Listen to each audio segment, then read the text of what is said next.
नमस्कार, कशा आहात?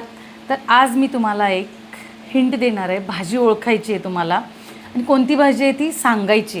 ही मोस्ट ऑफ खेडेगावामध्ये भाजी केली जाते, शहरात मिळते पण क्वचित भेटते. चला मी हिंट देते. त्या भाजीचं नाव अ वरून आहे. थोडीशी आंबटशी असते भाजी. त्याच्यामध्ये लसूण, मिरची, शेंगदाणे, काळे वाटाणे, इवन ज्वारीचे बारीक तुकडे म्हणजे कूट असा असतो त्याच्यामध्ये आणि ती थोडी आंबटशी लागते. तुम्ही खाल्ली आहे का कधी भाजी? माझी तर खूप फेवरेट आहे आणि ती अशी गरगट असते ना, तशी असते भाजी.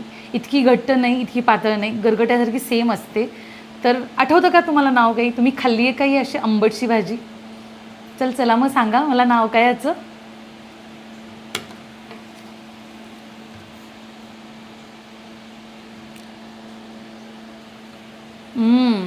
माझी तर फेवरेट आहे.